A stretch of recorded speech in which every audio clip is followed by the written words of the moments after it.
নমস্কার, আজকে একটা নতুন রান্না নিয়ে এসেছি, বিট চিংড়ির ভর্তা। প্রথমে বিটটাকে ধুয়ে ছুলে নিচ্ছি।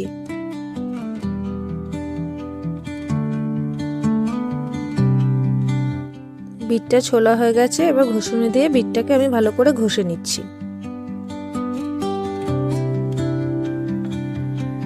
বিটটা ঘষা হয়ে গেছে, আমি এবার চিংড়ি মাছগুলোকে কেটে নিচ্ছি। আমার চিংড়ি মাছ যেহেতু বড়, সেহেতু চিংড়ি মাছগুলোকে ছোট ছোট করে পিস করে কেটে নিচ্ছি, তাহলে এটা তাড়াতাড়ি সেদ্ধ হয়ে যাবে। এখানে ছোট চিংড়িও ব্যবহার করা যেতে পারে। আমি এখানে গ্যাসে কড়াইটা বসিয়ে দিয়েছি, কড়াইতে সর্ষের তেল দিয়েছি, আর তেলটা গরম হয়ে গেলে আমি এখানে দিয়ে দিচ্ছি একটা শুকনো লঙ্কা। শুকনো লঙ্কাটাকে একটু নেড়ে আমি এখানে দিয়ে দিচ্ছি কালো জিরে।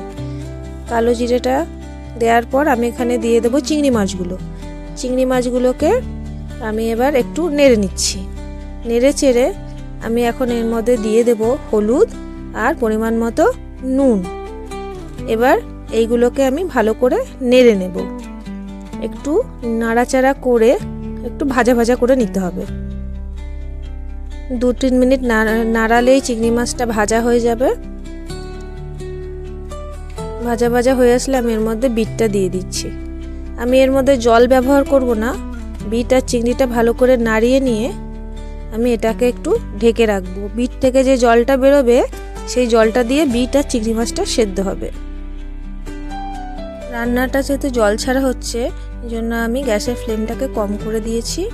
এখন ভাপে রান্নাটা হচ্ছে। আমি এখানে দিয়ে দিচ্ছি 2টো কাঁচা লঙ্কা। কাঁচা লঙ্কাটা দিয়ে নেড়ে নিচ্ছি। আর এখন দিয়ে দিচ্ছি একটু ভাজা জিরের গুঁড়ো দিয়ে নাড়িয়ে নিলাম। আমি এখানে নাড়িয়ে নিয়ে 1/2 চামচ মতো চিনি দিয়ে দেবো। এখানে চিনির পরিমাণটা অল্পই দিতে হবে, কারণ এখানে বিটটা যেহেতু মিষ্টি মিষ্টি থাকে, চিনি বেশি দিলে অতিরিক্ত মিষ্টি হয়ে যাবে। চিনি দেওয়ার পর ভালো করে নাড়িয়ে এটাকে শুকিয়ে নিতে হবে।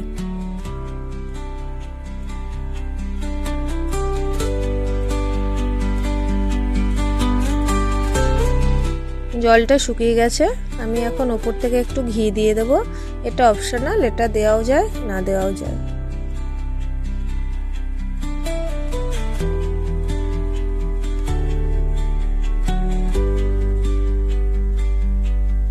রান্নাটা কমপ্লিট হয়ে গেছে। রান্নাটা যদি ভালো লেগে থাকে আমার চ্যানেলটাকে সাবস্ক্রাইব করে দেবেন আর একটা লাইক করে দেবেন।